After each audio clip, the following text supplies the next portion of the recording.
vais procéder à l'appel. Pas de vérifier que le quorum est atteint. Alors, monsieur Griner-Pierre, présent. Monsieur Namor Bruno, absent excusé, donne pouvoir à monsieur Silvestri. Mademoiselle Denis Jessica. Monsieur Donné Jean-Pierre. Mademoiselle Gilles Gwendoline est représentée par madame Ansard jusqu'à son arrivée. Monsieur Jasinski Damien. Présent. Mademoiselle Couclé Camille. Monsieur Silvestri Francesco. Madame Loire Marie-Isabelle, absente excusée, donne pouvoir à madame Champion. Monsieur Pêche Jean-Pierre. Monsieur Dramé Michel. Madame Ansard Lisiane. Madame Champion Nicole. Monsieur Lecoq Jean. Présent. Madame Cachemaret Corinne. Monsieur Larsin Patrice. Madame Lornier Christine, absente excusée, donne pouvoir à monsieur Pêche.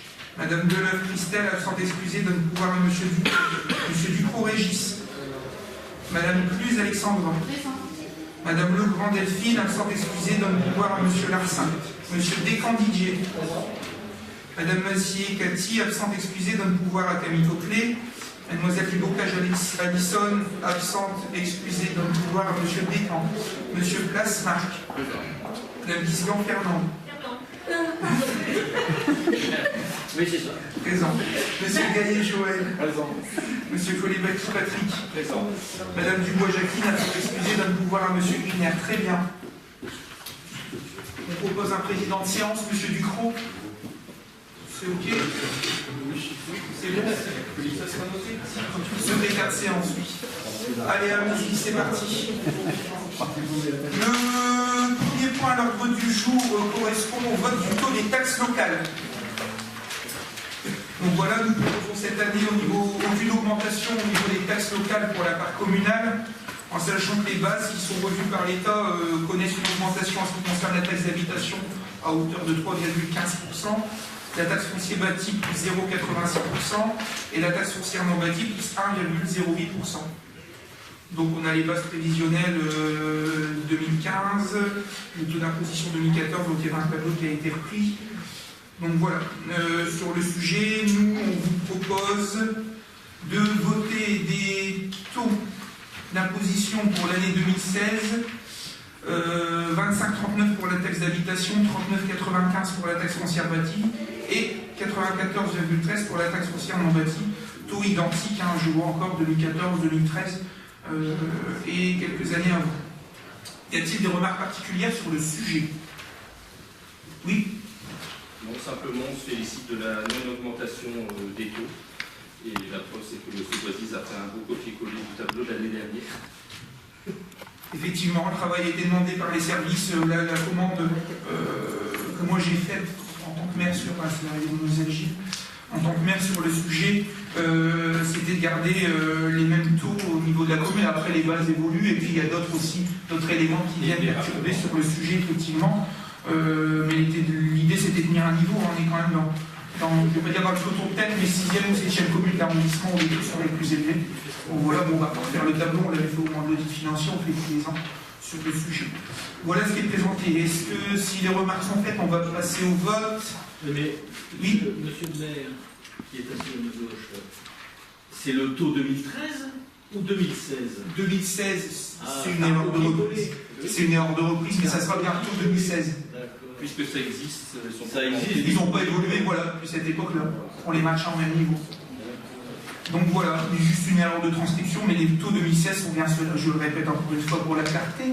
Taxe d'habitation 25,39, taxe foncière bâtie 39,95 et taxe foncière non bâtie 94,8. Ce que je voulais souligner, c'était un copier-coller. C'est-à-dire c'est marqué taux 2016. Oui, c'est le machin, oui, voilà, mais c'est une erreur de transcription, effectivement, mais ça démontre qu'il y a une stabilité. Voilà. Allez, on passe au vote. Y a-t-il des abstentions, des avis contraires, votés à l'unité? Je vous remercie.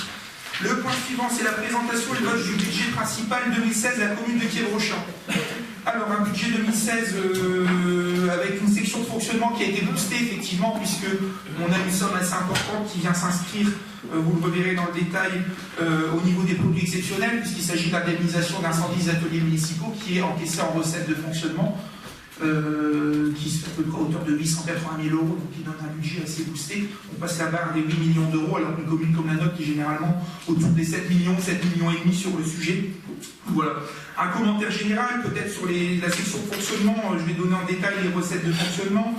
Donc le chapitre 70, le produit des services, domaines et ventes diverses, on est à peu près à 84 000 euros, on vous propose. On avait réalisé l'année dernière 87 000 euros sur le compte administratif. Les impôts et taxes, on est à 3 300 000 euros.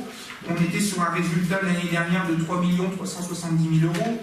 Les dotations, subventions et participations, on est à 3 385 000 euros. L'année dernière, nous étions à 3 734 000, d'où une diminution aussi assez importante. Les autres produits de gestion courante, 85 000 euros. On était à 83 000 euros dans le compte administratif l'année dernière, sur la réalisation directe. Les produits exceptionnels, on était l'année dernière à 21 000 euros, cette année on est à 889 275, forcément c'est l'encaissement de la prime. Les atténuations de charges, nous sommes à 124 000 euros, nous sommes cette année à 124 000 euros cette année, 231 388 l'année dernière. Les chiffres que je vous donne sur l'année dernière ne sont pas notés. Pourquoi cette diminution? Les contrats d'avenir qui arrivent en fin d'exercice et les atténuations de charges, en fait c'était le remboursement des contrats d'avenir. Donc voilà la réalité sur le sujet. Les excédents de fonctionnement reportés, on l'a prévu à hauteur de 462 724 euros et nous sommes à 399 953 euros l'année dernière. Donc un excédent de fonctionnement qui est boosté à hauteur de 63 000 euros, plus préparé. Les opérations d'ordre de transfert, l'année dernière à hauteur de 191 000 euros, 180, 55 000 euros, c'est généralement les opérations de régie. Ce qui fait un total de recettes de fonctionnement à 8 385 000 euros. Dans un autre registre, alors quand il y a des recettes, forcément il y a des dépenses. J'aime bien travailler dans l'autre sens. On a d'abord des recettes et après, quand on a l'argent, on regarde ce qu'on peut faire en termes de dépenses. Donc, mais la présentation est comme celle-là. Le chapitre 011 en termes de dépenses de fonctionnement est prévu à hauteur de 1 760 000 euros. Le compte administratif de l'année dernière démontre une dépense à hauteur de 1 780 000 euros. Donc on serre un petit coup ici sur le budget avec une diminution de 20 000 euros. Les charges de personnel et frais assimilés, on a prévu 3 500 000 euros. On était en compte administratif l'année dernière à hauteur de 3 358 000, ça fait 142 000. On les a pris assez larges, quelques explications. La CM qui est repris directement aujourd'hui par nos services, donc les personnes sur le mois sont repris en RH, en ligne RH et plus en ligne de prestation. Et puis il y aura le doublon avec l'arrivée du tuilage, avec le départ du DGS et l'arrivée d'un nouveau DGS. Donc il y aura un tuilage pendant quelques mois qui va faire que le poste va être doublé sur le sujet. Quelques autres informations aussi, pas forcément de création de poste, mais aussi des annonces gouvernementales à un moment sur la valorisation des indices de traitement des fonctionnaires, sans plus de précision pour le moment. Donc, puisqu'un budget ouvre des crédits, autant ouvrir des crédits assez larges et puis après être OK pour éviter de faire des délibérations budgétaires modificatives. Les autres charges de gestion courante, 1 244 616 euros, une augmentation un petit peu de 56 000 euros sur le sujet. La charge financière de 130 000 euros 318 plus 15 000 euros, ça sera lié à l'emprunt qui sera proposé si nous en avons besoin, mais qui est présenté dans l'équilibre budgétaire juste après. Des charges exceptionnelles à hauteur de 202 309 euros. Alors le détail, il n'est peut-être pas, M. Boisy pourra peut-être répondre sur le sujet. Le virement à la section d'investissement qui sera à hauteur de 1 350 000 euros, donc aussi fortement boosté avec la somme de remboursement de la prime d'assurance, puisque l'objectif c'est d'encaisser en recette de fonctionnement, de l'équilibrer en dépenses en l'inscrivant au chapitre 23 qui dit en fait l'autofinancement, pour le virer l'année prochaine en recette d'investissement et pouvoir réaliser l'opération. Ce qui empêche que cette année on va déjà attaquer, on va essayer de recruter un cabinet d'études assez rapidement pour avancer sur le dossier. Voilà, les dépenses d'ordre, dotations aux amortissements, notamment qui sont des inscriptions obligatoires à hauteur de 185 000 euros, ce qui propose une section de fonctionnement équilibrée à hauteur de 8 385 000 euros. Je fais une présentation dans la foulée sur les questions, les précisions, je laisserai la parole ensuite. Les dépenses d'investissement, le montant total des dépenses d'investissement est fixé à hauteur de 3 430 000 euros. Alors dedans, nous avons 510 000 euros qui sont prévus au chapitre 16, qui correspond à emprunt et dette assimilée. Il s'agit du remboursement du capital de la dette que la ville doit à ses créanciers sur le sujet. Ensuite, nous avons, de manière générale, je vais le donner en détail, ce sera peut-être plus facile. Nous avons prévu en 9002 réserve foncière 10 000 €. Nous n'avons pas forcément prévu des achats de terrain. Quand bien même le centre technique, l'opération centre technique étant ouverte, s'il y a des achats de foncier à faire, elles seront réalisées à ce niveau-là. Au sein de l'opération matériel immobilier, on a 280 000 €, dont 233 700 € d'opérations nouvelles. L'éclairage public, 52 000 € de propositions globales, dont 42 000 de propositions nouvelles. Réparation de bâtiments communaux, 323 000 € de propositions globales, dont 207 500 en propositions nouvelles. Réparation de voirie, 366 300 €, dont 293 100 € en propositions nouvelles. La vidéosurveillance, opération vidéosurveillance, 495 000 €. Alors là, il est vraiment très boosté. Sur l'étude qu'on avait réalisée l'année dernière, on était à moins de 400 000 €. Mais on l'a fait plus large, avoir des marges de manœuvre, autant avoir des bonnes surprises que des mauvaises surprises sur le sujet. Donc 407 800 € en proposition nouvelle. L'église Saint-Martin, on a commis une proposition nouvelle, mais il reste des choses à régler, c'est pour ça qu'il y a une inscription encore de 114 200 €. La mise en conformité, accessibilité, on propose 130 000 € en position globale, on a diminué un petit peu. En position nouvelle, on a revu une copie puisqu'il y a des dépenses qui avaient été prévues bien à l'avance. Pour une question d'écriture, d'équilibre budgétaire, on n'a pas fait les diminuer à ce niveau-là. Le pôle socio-culturel, l'ancien collège, 218 500, dont 0 € de proposition nouvelle. L'idée, c'est aussi, voilà, un chantier qui est entamé, il y a encore des encours de facturation. La tranchée commune rue des Hauts-Bois, 36 000 €, dont 0 € de proposition nouvelle, même chose.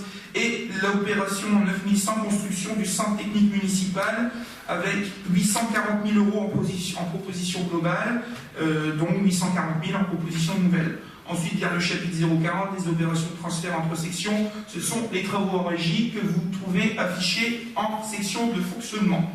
Voilà un petit peu pour la présentation. On est sur un budget total de 3 430 000 €, dont 2 582 200 de propositions nouvelles. Ça, il s'agit des dépenses. Maintenant, sur le volet recettes, l'investissement, l'excédent d'investissement reporté à hauteur de 120 593 €. Le produit de cession des immobilisations, on a chiffré ça à 150 000 €, dont 10 000 € de propositions nouvelles. Les dotations et fonds divers, 818 000 €. Emprunt et dette assimilée, 350 000 €. Réparation de bâtiments communaux, 15 000 €, dont 15 000 € de propositions nouvelles. La mise en conformité, accessibilité, on a 21 106,14 €. Il s'agit de la DAP plus l'AMO qui vient aider le marché sur la DAP. Le pôle socio-culturel ancien collège, 41 700 € sur le sujet. Viennent ensuite l'avirement de la section de fonctionnement, 1 350 000 € et l'amortissement des immobilisations à hauteur de 185 000 €. Équilibre, 3 430 000 € de manière générale. Voilà, je suis allé assez vite, j'ai présenté des chiffres dans la globalité. Les services sont à votre disposition sur des précisions. Si c'est à ma portée, je le gérerai. Si ça devient un peu trop technique, on me demande la ligne 3, les 4 centimes du chapitre 18, je ne pourrais peut-être pas vous dire ce que c'est. Voilà. Alors, y a-t-il des questions, des remarques, des choses à amender sur le sujet? Oui. Oui, on aurait une question. On comprend bien que l'emprunt sera de 330 000 €. Non. Alors, que je revienne sur les précisions. L'emprunt est de 358. Au-delà de la question de la forme sur les 330-350, l'emprunt est toujours une variable d'équilibre par rapport aux programmations. C'est-à-dire que si on arrive à un fin d'année et qu'avec les fonds dont nous disposons sans solliciter l'emprunt, nous arrivons à réaliser les dépenses qui ont été engagées, nous ne sollicitons pas d'emprunt. Or, voilà ce qui est logique. Or, si nous arrivons à un certain niveau d'exercice et que nous avons besoin de l'emprunt qui sera certainement fléché sur la vidéoprotection sur le sujet, nous solliciterons l'emprunt. Alors, à hauteur de 350 000 €, ici c'est l'équilibre budgétaire. S'il en faut un peu moins, on le sollicitera à un niveau inférieur et on fera des délibérations budgétaires modificatives au moment voulu. C'était le cas l'année dernière, par exemple. On avait inscrit un emprunt, et puis la réalité et la vitesse de réalisation des investissements sur l'année 2015 ne nous a pas obligés à aller chercher un emprunt avant la fin de l'année sur l'exercice budgétaire, puisqu'avec les fonds dont nous disposions, nous pouvions faire face aux dépenses engagées en section d'investissement. Monsieur le maire, ce qui est merveilleux avec vous, c'est qu'on n'a pas fini de poser la question, on a déjà une réponse. Ah. Bon, ma question, c'était, on est sur la proposition 2, environ 350 000 € d'emprunt, d'accord? Et dans cette proposition 2, on avait un investissement d'école de production pour un montant de 700 000 €. Aujourd'hui, on voit qu'il y a la construction hypothétique du centre technique municipal pour 840 000 €. Et dans la délibération qu'on va voir juste après, on a cette proposition-là parce que on voudrait se donner une latitude pour ne pas réaliser, parce qu'on a peur de ne pas être dans les clous avant les 2 années, avant décembre 2017.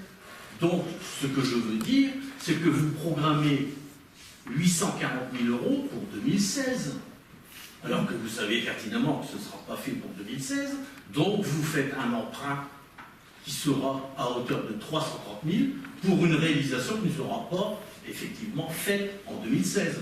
Donc on appelle ça comment? 840 000 affichés, on demande 330 000 € d'emprunt, on demanderait, selon ce qu'on a réalisé, donc moralité, quelles seront les propositions nouvelles, quelles seront les réalisations nouvelles, quels seront les investissements pour 2016 réellement. Alors, qu'on revienne sur les sujets, je vois où vous voulez en venir, c'est en disant directement, voilà, l'indemnité, puisqu'elle n'est pas affectée à la reconstruction d'un centre technique, au lieu d'aller chercher 350 000 € d'emprunt, utilisons cette indemnité cette année pour les projets à financer cette année, même s'ils ne relèvent pas du centre technique, et travaillons ainsi. On s'est fixé aujourd'hui une orthodoxie budgétaire dans notre fonctionnement, c'est-à-dire que sur une question de visibilité, nous avions 2 options sur le sujet. Encaisser la prime d'assurance que nous avions au niveau du sinistre des ateliers municipaux, l'encaisser en recette à un moment et dire voilà, c'est une aubaine, si on peut appeler ça une aubaine. Alors je souhaiterais qu'il n'y ait aucune commune ait ce genre de sinistre, même vous personnellement, pour avoir des crédits disponibles cette année assez rapidement, puisque le choix, on l'abordera après, c'était le choix de faire une transaction et pas un accord contractuel, pour avoir une liberté de manœuvre sur le sujet, et se dire, ben voilà, le centre technique, on verra, parce qu'on ne pourra peut-être pas le réaliser cette année, du moins partiellement, puisque dans les 840 000 € inscrits, il y aura quand même la démolition, et j'espère que d'ici cet été, ça pourra être démoli. Les services techniques quand même travaillent sur la démolition, et ça apparaîtra dans l'opération en 9100 construction d'un centre technique municipal, donc il fallait quand même abonder en crédit un moment à ce niveau-là. Et puis, on va travailler sur le recrutement d'un maître d'œuvre et d'un bureau d'études qui viendront se rattacher aussi sur la somme en 9100 du centre technique municipal. Je comprends votre façon de faire, c'est de dire aujourd'hui on a 2 options.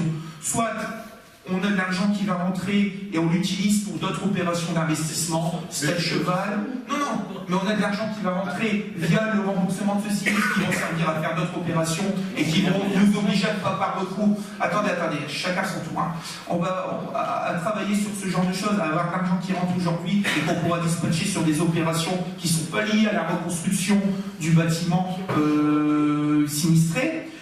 Première option, et on n'a pas recours à l'emprunt à la limite. Deuxième option, on inscrit une somme tout de suite, figée, qui correspond au remboursement, même si la réalisation, globalement, ne va pas être faite sur toute l'année, elle va être juste réalisée partiellement cette année, et puis on préfère recourir à l'emprunt pour venir équilibrer notre budget d'investissement. C'est 2 options. On a préféré prendre l'option d'avoir une clarté et d'ouvrir une opération sans technique dès cette année, même si je suis d'accord avec vous que l'opération sera réalisée que partiellement, et qu'elle va se poursuivre certainement en 2017, voire 2018, puisque c'est quelque chose d'assez long quand même, hein, sur le sujet. Voilà, on a pris cette option-là. Maintenant, le gros projet qui est posé sur l'année, c'est la vidéoprotection. On a fait une préétude l'année dernière, qui nous a donné des résultats courant novembre. On est revenu sur le sujet en disant, voilà, c'est assez long parce qu'il y a un marché. Le maître d'œuvre est en cours de recrutement, le marché est terminé, les candidats ont postulé, il faut faire une ouverture des prix. Donc l'ouverture des prix devrait se faire rapidement, le recrutement du maître d'œuvre aussi rapidement, et puis moi je suis comme vous, hein. Je suis très impatient qu'on installe cette vidéoprotection, je pense qu'on le partage cette idée-là. À moins que bon voilà, ça ne vous intéresse pas les questions de sécurité sur la commune, ça c'est chacun ses choix. Mais plus on va vite, plus ce sera intéressant. Sauf que je vous remets quand même dans le contexte, on est une commune de 6000, on n'a quand même pas des services très étoffés, ce qui nous prend quand même du temps. On a quand même des employés qui, et je leur souligne leur travail, qui crapahutent sur certains dossiers. On a besoin de faire de la sécurisation juridique au maximum. On a la réforme du Code des marchés publics qui est arrivée. Il y a des lois allures, il y a des lois NOC, il y a le Code de relation des usagers avec l'administration. C'est quand même beaucoup de boulot pour nos services qui ne nous permettent pas aujourd'hui de passer du temps à réaliser du marché en temps et en heure. Dernier point, c'est important. Vous nous dites ça aujourd'hui, mais regardez, il y a des opérations que vous avez engagées, vous, et vous le savez très bien, en 37 années de mandat. où il y a des opérations que vous avez engagées en 2011, voire 2010, avec déjà des inscriptions de crédit. On est en 2016, les travaux sont presque terminés, on a encore des inscriptions pour des régularisations Église Saint-Martin, on a la mise, le pôle socio-culturel en ancien collège, c'est quand même des choses qui traînent depuis un moment. Donc le choix, et il est assumé, c'était de dire on a fait tout de suite la prime d'assurance sur une opération sans technique, et pour équilibrer notre budget en cas de besoin, on va chercher 350 000 €. Et le deuxième choix qui a été refusé, c'est de dire on a une entrée de cash là-dessus, pour ne pas recourir à l'emprunt cette année, on utilise cet argent-là pour faire d'autres choses, puisqu'on a cette latitude-là. Et l'année prochaine, s'il faut faire un sort technique, on recourra à l'emprunt. Donc voilà, ça c'était la deuxième option qu'on n'a pas choisie aujourd'hui. Maintenant, je reviens sur une dernière chose. Bon, c'est vrai que vous n'avez pas fait beaucoup de remarques au niveau du ROP sur les propositions, mais souvenez-vous que la proposition qui avait été faite, jusqu'à 400 000 € d'emprunt, 400 000 € d'emprunt, ça nous permettait de ne pas se faire subir un emprunt assez lourd à la commune, ça nous permettait de nous désendetter tout en maintenant un niveau d'investissement assez important pour tenir des bâtiments communaux à flot en termes de normes et d'entretien, mais aussi pour prévoir des recettes futures en N+2 via le remboursement de la FCTVA. Vous savez très bien comme moi que si on fait une coupe drastique dans des investissements, c'est autant de recettes de FCTVA qu'on n'aura plus dans les N+2 pour pouvoir amorcer notre investissement. Donc le choix a été fait de cette manière-là. Voilà un petit peu sur la présentation. En ce qui concerne le stade cheval, on demandera une dérogation, on a vu le sous-préfet ce matin, pour apporter l'opération, parce que je pense qu'il est plus important aujourd'hui de reconstruire un centre technique, donc on a besoin pour travailler dans des conditions conformes et stocker du matériel, que le stade cheval.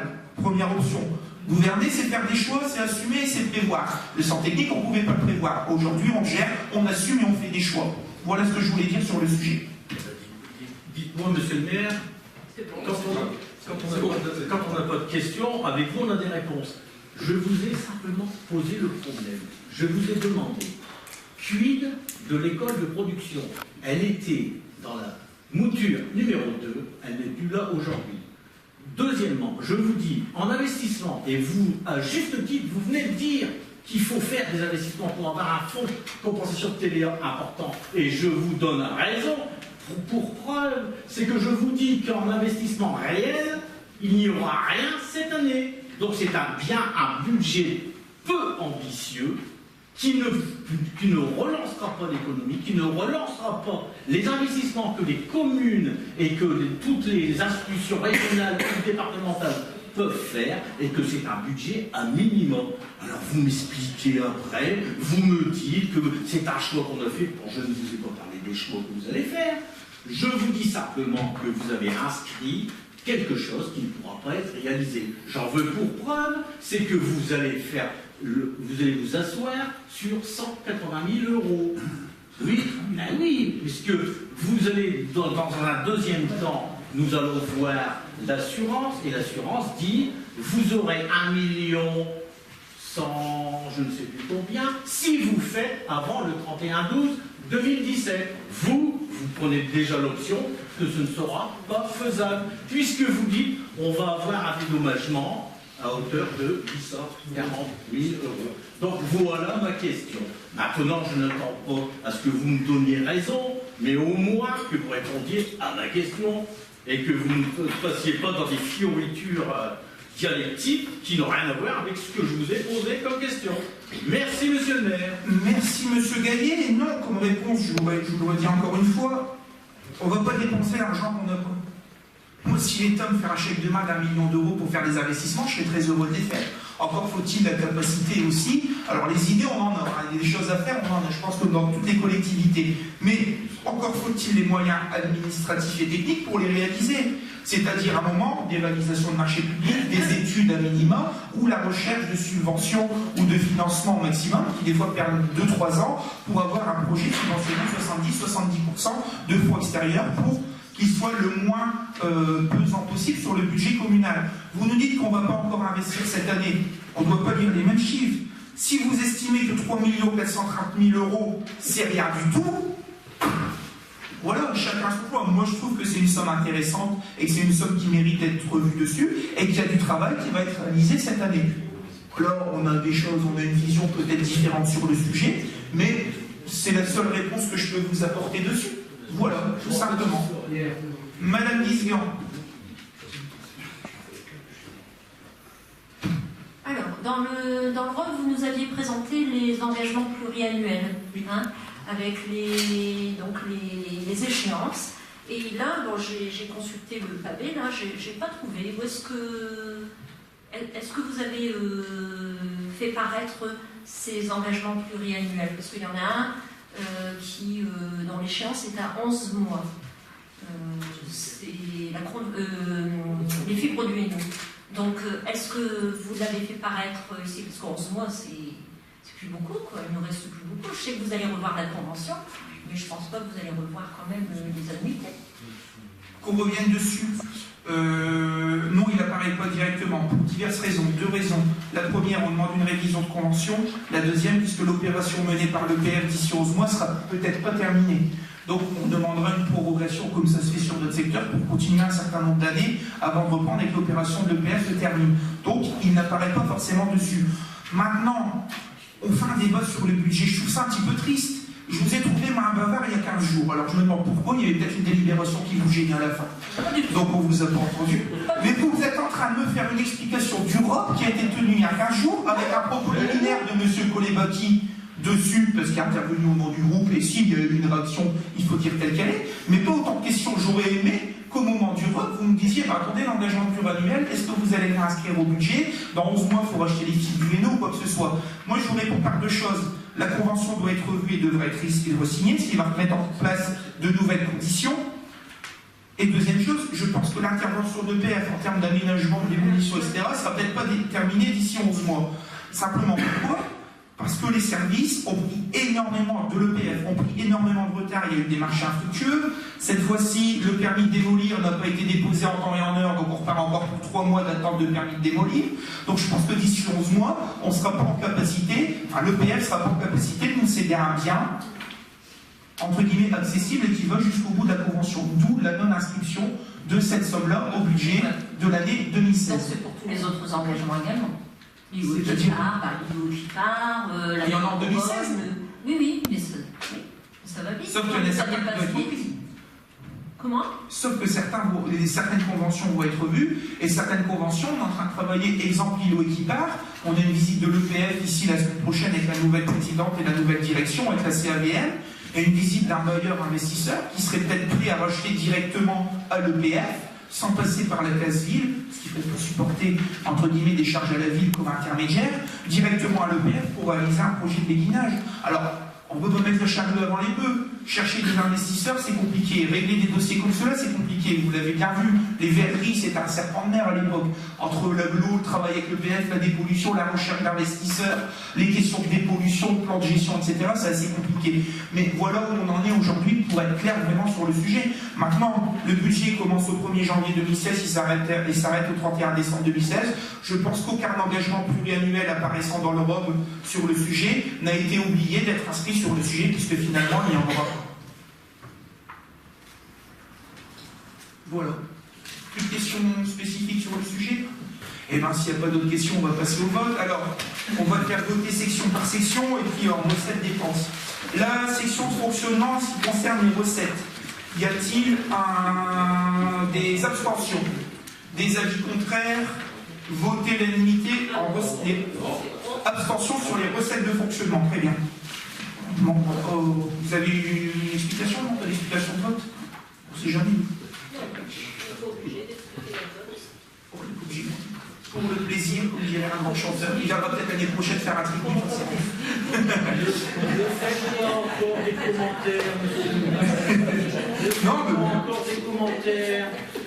j'ai vu d'autres conseils municipaux cette semaine où il y avait des élus qui se comportaient comme ça. Vous savez pas, ils s'abstenaient, votaient contre, ils votaient. C'est la démocratie. C'est la démocratie, absolument. Les dépenses de fonctionnement. Alors, des avis contraires, des abstentions en dépenses de fonctionnement. Sur les dépenses de fonctionnement, oui, 4 abstentions sur le sujet, je vous remercie. En investissement, les dépenses d'investissement, des avis contraires. Contre, 4 contre. En dépenses d'investissement, le reste est pour. Et sur les recettes d'investissement, les avis contraires. Vous abstenez sur le sujet. On va quand même voter contre. On va pas voter contre des recettes. On se trouver la logique. Voilà. Donc, 4 abstentions et les votes pour du reste. Est-ce que c'est noté? C'est bon au niveau du secrétariat de séance? Eh bien, on vous remercie. On vous remercie. Allez, maintenant, on attaque nos budgets annexes. Rebelote. On continue sur le sujet. Le budget annexe du lotissement des Vanneaux. On a un budget qui s'équilibre concernant la section de fonctionnement au 011. On a 27 000 € qui représentent le solde des travaux de lotissement A et B. Au chapitre 65, notre charge de gestion courante. La somme de 1 000 € est inscrite pour mandater des régularisations d'écart de territoire. Et au chapitre 042 des opérations d'ordre entre sections, un total de 227 000 € qui correspond aux parties aux cessions des terrains prévues en recette de fonctionnement pour 200 000 €. Donc voilà, c'est une question de nomenclature à l'inscription de cette somme-là.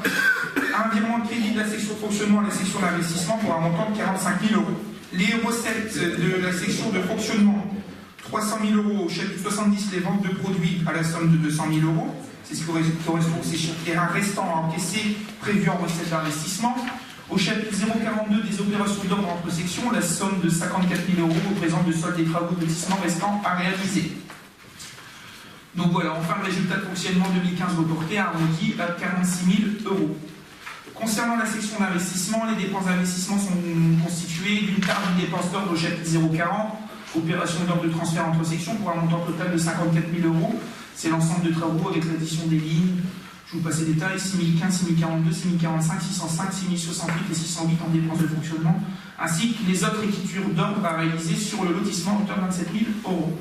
Et d'autre part, au chapitre 01, déficit d'investissement reporté, un montant de 224 500 € correspondant des résultats du déficit d'investissement 2015 repris et arrondi, c'est tous les terrains qui nous restent encaissés sur le sujet. Le montant total des recettes est de 278 500 € en 040 des opérations d'ordre de transfert entre sections avec 227 000 € de recettes provenant des ventes de terrain restant à céder pour un montant de 200 000 €. Alors il nous reste à céder en terrain. On a délibéré sur la plupart, il en reste un seul, on ne peut pas les inscrire, les compromis ont été signés, mais les actes n'ont pas encore été signés. Donc il reste le lot A15 pour 946 m², le lot A21 pour 960 m², le lot A22 pour 830 m², le lot A23 pour 903 m². Ensuite, nous avons chapitre 16, emprunt et dette assimilée pour un montant de 6 500 €, qui permet l'équilibre de la section d'investissement. Et enfin, virement de crédit de la section de fonctionnement à la section d'investissement pour un montant de 45 000 €. Budget qui, je l'espère, si tout est réglé, sera clos d'ici la fin d'année. Et puis, il y aura consolidation et fusion avec le budget municipal 2017. Des remarques particulières sur le sujet? Non, pas forcément. Il en reste un seul et on a une proposition. Donc à nous de voir si la proposition correspond. Si c'est OK, on la passera au prochain conseil au mois de mai. Le reste, les compromis ont été signés, ça a été délibéré, compromis signé, il ne reste que les actes à valider. Voilà, sur le sujet.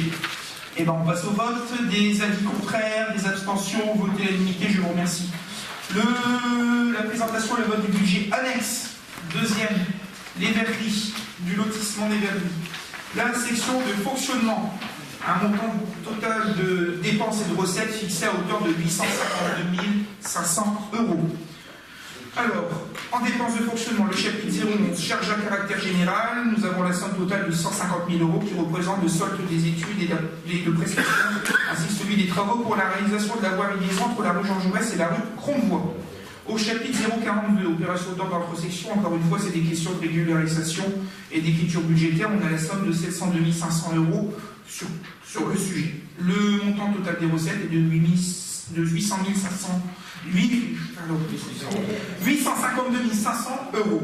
Les recettes de fonctionnement sont les suivantes. Les ventes de terrains aménagés, la somme de 552 500 € correspond aux sessions prévues en recettes d'investissement. Donc c'est encore une écriture budgétaire qui doit respecter la nomenclature imposée. Le chapitre 042, opération d'ordre entre sections, représente une somme totale à hauteur de 300 000 €, donc on retrouve bien les 852 500 €. En ce qui concerne la section d'investissement, nous avons encore des dépenses d'ordre au chapitre 040 pour un montant de 300 000 € auquel on ajoute les écritures de régularisation à hauteur de 150 000 €. D'autre part, le déficit d'investissement reporté en 2015 pour un montant de 1 023 000 €. Les recettes d'investissement sont constituées d'opérations d'ordre de transfert entre sections, 552 500 € et 150 000 €, c'est ce qu'on disait tout à l'heure, et les emprunts et dettes assimilés. Et il reste à réaliser une recette reprise à hauteur de 191 190 €, c'était le fameux ZIC qui avait transité l'année dernière par le budget ville pour passer en budget annexe, puisqu'on ne pouvait pas verser la subvention en direct. Les recettes d'investissement sont équilibrées à l'aide d'un recours à l'emprunt à hauteur de 429 310 € sur le sujet. Des questions spécifiques, on est sur des budgets annexes, c'est un petit peu plus compliqué, il y a des obligations d'inscription en termes de nomenclature budgétaire qui ne sont pas forcément très visibles. Donc, et là on passe au vote, des abstentions, des avis contraires. Abstention. Ok, donc 4 abstentions, des avis contraires, votés à la majorité, je vous remercie. Le protocole d'accord transactionnel.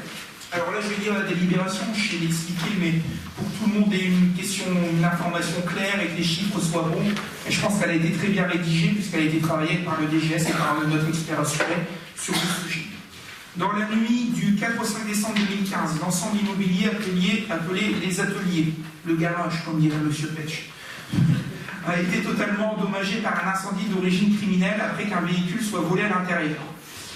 Donc on a une délibération du conseil municipal du 26 décembre 2014 par laquelle le marché d'assurance des biens communaux a été attribué à la société SMACL Assurance.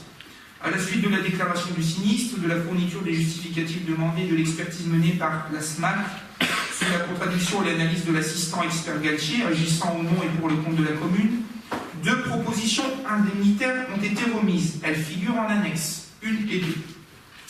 La première proposition correspond à l'application stricte du contrat pour un montant de 1 067 051,93 €, composé d'une indemnité immédiate de 759 100 €, chèque tout de suite, et d'une indemnité différée sur présentation et instruction des justificatifs de 307 951,71 €, soumis à beaucoup de conditions et contraintes. La seconde proposition correspond à une proposition alternative sous la forme d'un protocole transactionnel qui libérerait la commune et l'assurance de toutes leurs obligations conventionnelles de déclaration, d'instruction et de paiement successifs en cas d'acceptation d'un versement unique, définitif et inconditionné de 880 000 €. À l'examen des 2 propositions, chacune présente des avantages et des inconvénients, forcément. La première est pécuniairement plus favorable, mais reste conditionnée à des contraintes de déclaration et de délai dont la méconnaissance entraînerait une perte totale ou partielle de l'indemnité différée.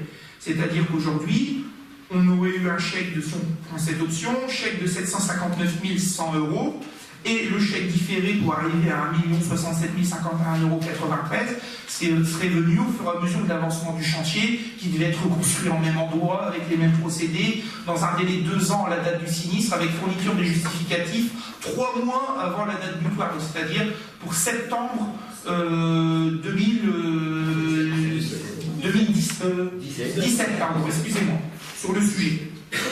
Parmi ces contraintes, on peut évoquer plus particulièrement l'obligation de réception des immeubles reconstruits avant le 4 décembre, soit 2 ans après les jours du sinistre. Ce délai de 2 ans est particulièrement court au regard des obligations de mise en concurrence à honorer, des aléas de procédure. Effectivement, temps de recruter un maître d'œuvre, de définir un pré-projet, de recruter un maître d'œuvre, de faire des marchés, de réaliser, de purger les délais de recours des fois sur les marchés publics. Le délai de 2 ans était assez dangereux et nous faisait prendre des risques. Première option. De plus, l'indemnisation reposerait sur le principe d'une reconstruction à l'endroit du sinistre aussi, ce qui n'est pas forcément sûr aujourd'hui. Voilà, il y a un pré-projet qui doit définir une petite étude financière sur le sujet. La seconde est pécuniairement moins favorable, forcément, mais plus réaliste dans les capacités temporelles de la commune en tant que maître d'ouvrage à conduire le projet.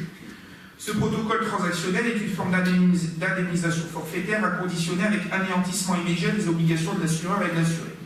Ce document est joint en annexe. On demande donc au conseil municipal de renoncer à la proposition de règlement prévisionnel en fonction des termes de la convention d'assurance, d'approuver la conclusion du protocole transactionnel indexé dont le montant d'indemnisation est fixé à 880 000 €, d'autoriser M. le maire à signer le protocole ainsi que tout document afférent. Je suis disponible avec M. le DGS à toutes vos questions sur le sujet. Pas de questions particulières? L'indemnité, c'est bon? Non.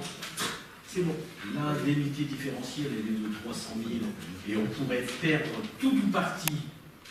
Mais si on prend la deuxième solution, on perd 180 7 000 euros, 0,51,93.